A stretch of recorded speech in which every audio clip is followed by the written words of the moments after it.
فرمایا اگر آپ کو کسی قوم کی طرف سے ڈر لگتا ہے کہ وہ معاہدہ یعنی وعدہ توڑ دے گی تو تم وعدے کو ڈال دو، یعنی تم بھی توڑ دو، یعنی اللہ تعالیٰ آپ صلی اللہ علیہ وسلم سے کہہ رہے ہیں کہ اگر آپ کو کسی قوم کی طرف سے وعدے کا مطلب توڑنے کا ڈر لگ رہا ہے تو آپ بھی توڑ دیں، ان پر ڈال دیں، یعنی اگر معاہدہ ختم کرنا ہے تو ان کو سامنے لا کر معاہدہ ختم کیا جائے، توڑا جائے، یہ نہیں کہ پیچھے سے توڑ دیں، کسی کو پتہ ہی نہ ہو کہ معاہدے کی مدت جو ختم ہو چکی ہے، سب کے سامنے الاعلان توڑا جائے۔ تو دیکھیں اسلام امانت کو کتنی امپورٹنس دیتا ہے نا، کتنی اہمیت دیتا ہے۔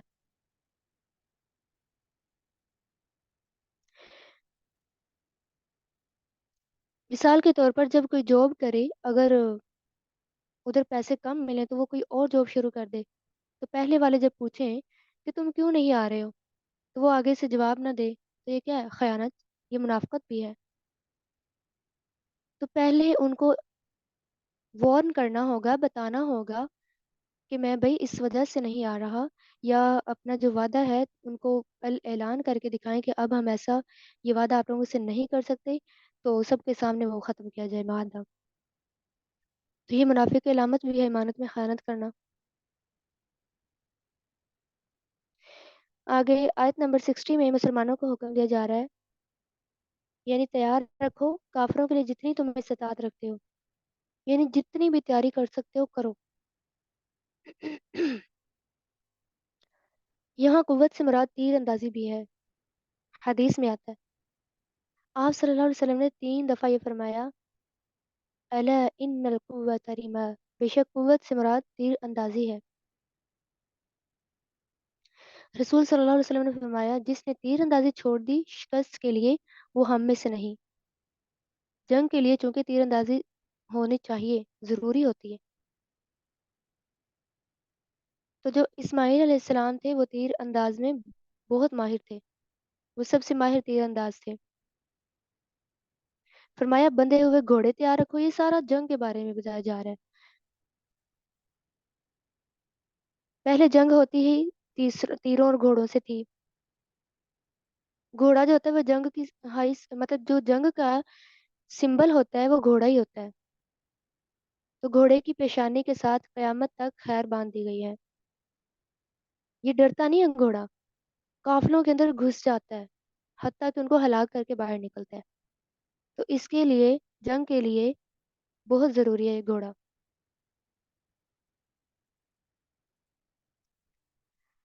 تو جنگ کرنے کے لیے کیا کرنا ہوگا؟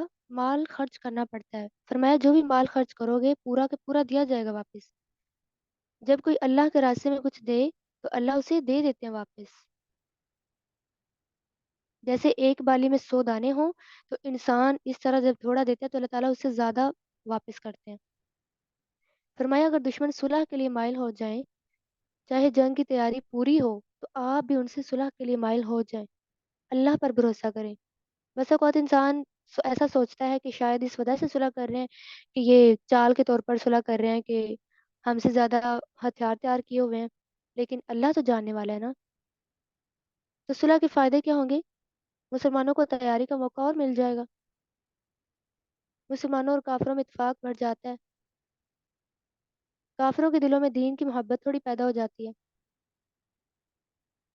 تو آیت نمبر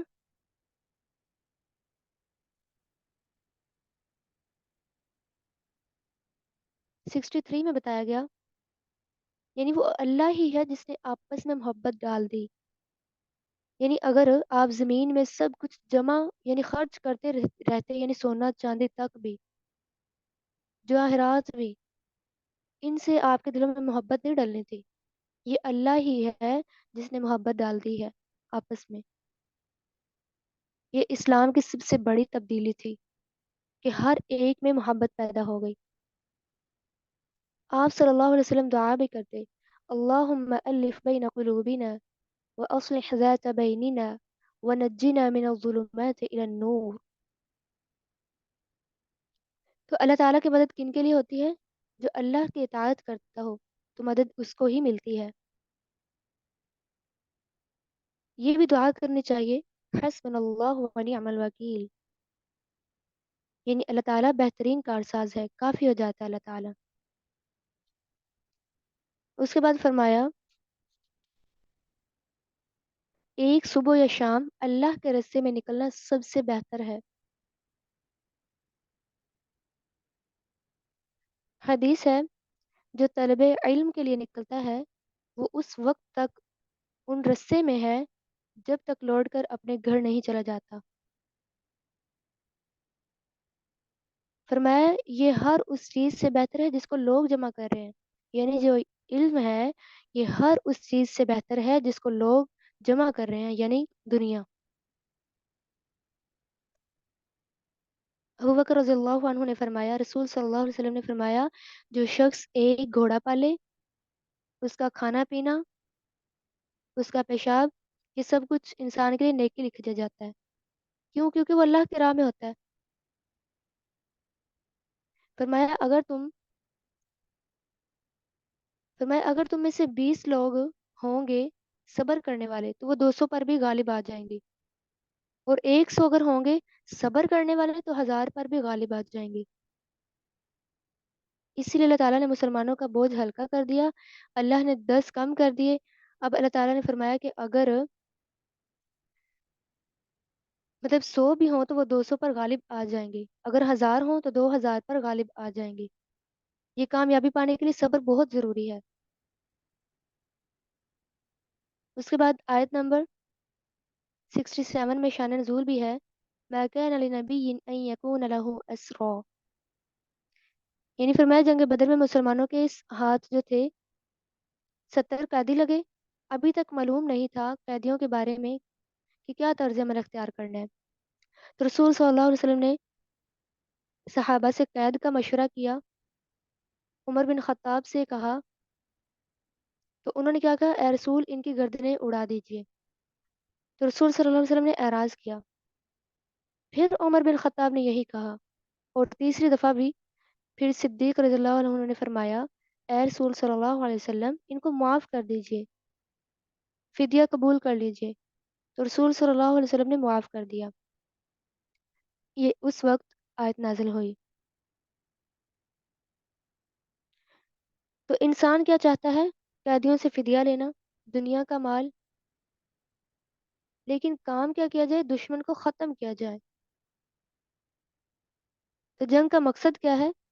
دین کو عزت دینے کے لیے، دین کو غلبہ دینے کے لیے، دشمن کا زور توڑنا۔ اس کے بعد آیت نمبر 70 میں قیدیوں کو ایمان لانے کی ترغیب دی جا رہی ہے۔ فرمایا اے نبی صلی اللہ علیہ وسلم جو قیدی آپ کے قبضے میں ہیں، اگر تمہارے دل میں خیر ہوئی تو اللہ تعالیٰ تمہیں اس سے بہتر دے گا، یعنی قیدیوں کو کہا جا رہا ہے جو تم نے فدیہ لیا ہے، جتنا اخلاص ہو اللہ تعالیٰ بڑھا چڑھا کر دیتے ہیں، یعنی انہوں نے جو فدیہ دیا تو وہ اب خالی رہ گئے، تو اللہ تعالیٰ فرما رہے ہیں جو تم لوگوں سے نکلوا لیا ہے اللہ تعالیٰ آپ کو بہتر دے گا، اگر تو تم دین قبول کر لو تو اللہ تعالیٰ کے پاس بہت بڑا اجر ہے، بہت بہت ہی بہتر ہوگا۔ اس کے بعد آیت نمبر 71 میں مشرکین کا حال بیان کیا جا رہا ہے، یعنی ان کے دل گواہی دیتے ہیں لیکن اوپر سے نہیں مان رہے، یہ خیانت بھی کرتے ہیں اور مطلب خیانت کرتے ہیں اس میں ایمان لانے میں، کبھی تو دل سے کر لیتے ہیں اوپر سے نہیں لاتے، لیکن کبھی اوپر سے لے آتے ہیں ایمان اور دل سے نہیں لاتے۔ اگر یہ دوبارہ خیانت کریں یعنی دھوکہ دیں تو اللہ تعالیٰ نے ان کو اپنے قابو میں لے لینا ہے، یہ ان کے لیے وعید سنائی گئی۔ تو اللہ تعالیٰ ایسے لوگوں کو دوست نہیں بناتا۔ تو اللہ تعالیٰ نے کن سے دوستی رکھ لی؟ اللہ تعالیٰ نے ان لوگوں کے درمیان دوستی رکھ دی، یعنی ایک مہاجر کو دوسرے انصار کے ساتھ دوست بنا دیا، یہ ایک دوسرے کے وارث بھی بنتے تھے، اور وہ جنہوں نے ہجرت نہیں کی فرمایا ان سے ویسا دوستی کا تعلق نہیں ہو جیسا دین پر عمل پیرا ہونے والوں سے دوستی ہوتی ہے۔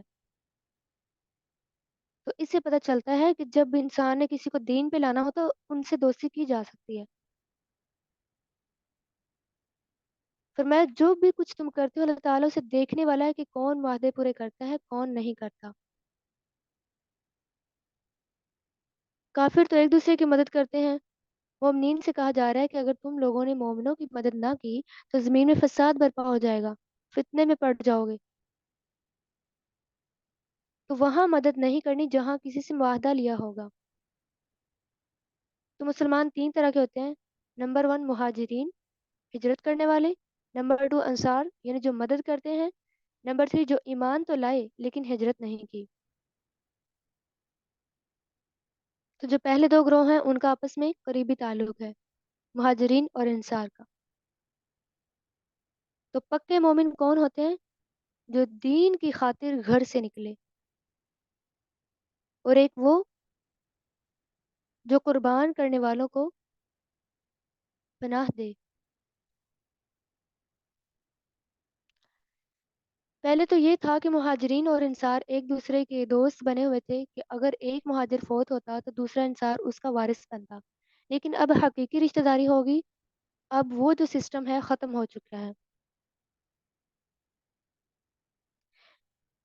فرمایا اولو الارحام جو ہیں قریبی رشتہ دار یہ زیادہ حقدار ہیں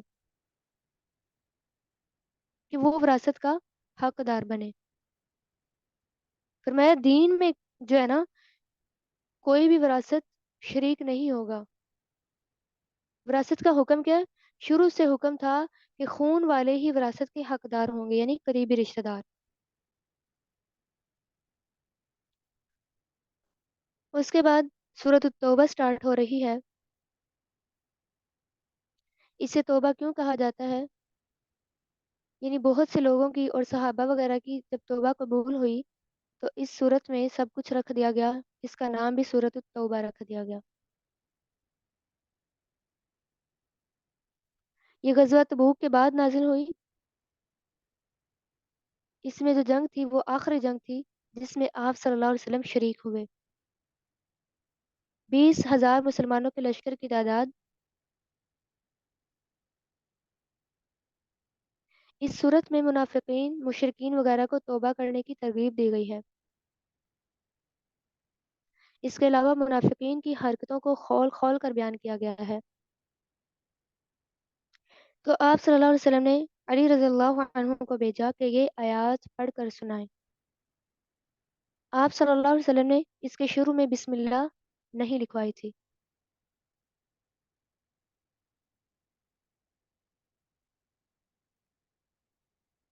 اعوذ باللہ من الشیطان الرجیم،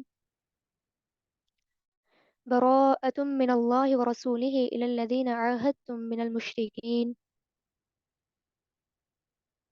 تو سب سے پہلی آیت میں ہی مشرکین سے برات کا اعلان کر دیا گیا۔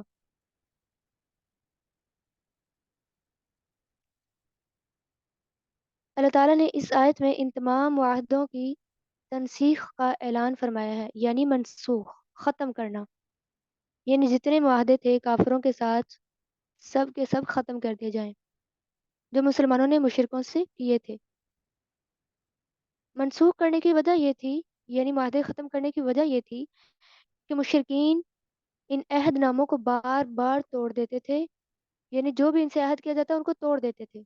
تو اس وجہ سے ان سے سارے معاہدات ختم کرنے کا اعلان کر دیا گیا، اور اس کے علاوہ یہ معاہدوں کی شرائط بھی پوری نہیں کرتے تھے۔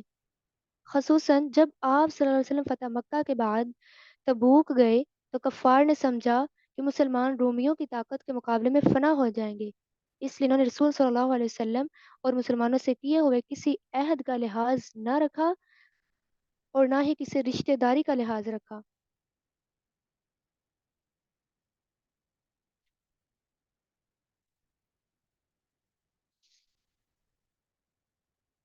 تو مگر اللہ تعالیٰ کا خاص کرم ہے کہ ان مشرکین کو اگر اچانک حملہ کر کے برباد کرنے کی بجائے پہلے تمام عہد منسوخ کرنے کا اعلان دنیا کے سب سے بڑے مجمع میں کیا گیا۔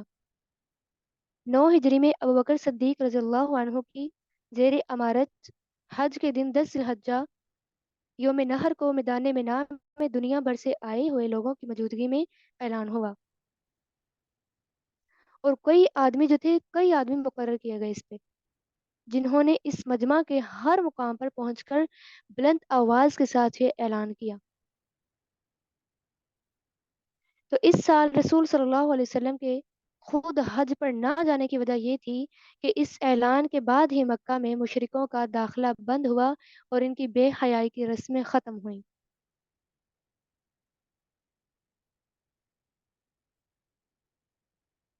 اس کے بعد فرمایا آیت نمبر 2 میں فَسِیحُوا فِی الْأَرْضِ أَرْبَعَةَ أَشْہُرٍ۔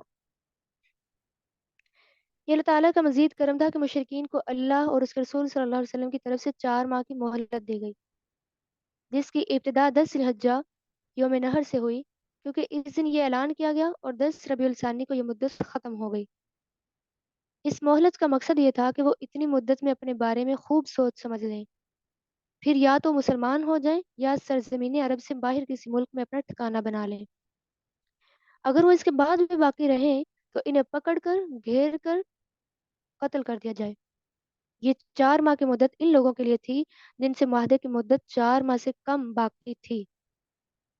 یہ معاہدہ تو زیادہ مدت کا تھا مگر انہوں نے اس کی خلاف ورزی کی تھی۔ البتہ وہ قبائل جن سے کسی خاص مدت تک معاہدہ تھا اور انہوں نے معاہدے کی کسی قسم کی مخالفت بھی نہیں کی تھی، ان کا عہد ان کی مدت تک پورا کرنے کا حکم دیا گیا۔ آیت نمبر 3 میں فرمایا وَأَذَانٌ مِّنَ اللَّهِ وَرَسُولِهِ إِلَى النَّاسِ۔ یوم حج اکبر سے مراد 10 ذی الحجہ ہے، جس دن حاجی منا میں آ کر قربانی کرتے ہیں۔ ابو ہریرہ رضی اللہ عنہ کہتے ہیں کہ ابو بکر رضی اللہ عنہ نے مجھے ان لوگوں کے ہمراہ بھیجا جو قربانی کے دن منا میں اعلان کریں کہ اس سال کے بعد کوئی مشرک حج نہیں کرے گا اور کوئی ننگا شخص بیت اللہ کا طواف نہیں کرے گا، اور حج اکبر کا دن یوم النحر قربانی کا دن ہے۔ کیونکہ لوگ عمرے کو حج اصغر کہتے تھے، تو اس وجہ سے چونکہ اس میں حج کیا جاتا ہے قربانی کے دنوں، مطلب کہ جب یہ عید الاضحیٰ آتی ہے، قربانی کے دن ہوتے ہیں، تو اس وجہ سے اسے کہا گیا حج اکبر۔ تو عمرے کو حج اصغر اور حج کو حج اکبر بولا گیا۔ چنانچہ ابوبکر صدیق رضی اللہ عنہ نے اس سال صاف اعلان کروا دیا، تو حجۃ الوداع جس میں نبی کریم صلی اللہ علیہ وسلم نے حج کیا، جب یعنی نبی کریم صلی اللہ علیہ وسلم نے حج کیا تب کسی مشرک نے حج نہیں کیا، تو اس سے پتہ چلتا ہے وہاں پہ مشرکین کو جانے کی اجازت نہیں ہے، کیونکہ وہ ناپاک ہوتے ہیں، وہ اللہ تعالیٰ کو نہیں مانتے، تو وہ تو اللہ کا گھر ہے، وہ تو پاک ہے، تو اللہ تعالیٰ خود پاک ہے، وہ پاک کو ہی پسند کرتے ہیں۔ تو ابو بکر رضی اللہ عنہ جو تھے وہ امیر حج تھے۔ تو معاہدات کی بات ہو رہی تھی، آیت نمبر 4 میں بتایا اِلَّا الَّذِينَ عَاهَدتُّم مِّنَ الْمُشْرِكِينَ، یعنی معاہدوں کی پاسداری میں کوئی کمی نہ کرنے والے مشرکوں کے لیے 4 ماہ کی مہلت نہیں، بلکہ ان کے لیے معاہدے کی طے کردہ مدت پوری کرو، کیونکہ تقوی کا تقاضا عہد پورا کرنا ہے۔ اس کے بعد آیت نمبر 5 میں بتایا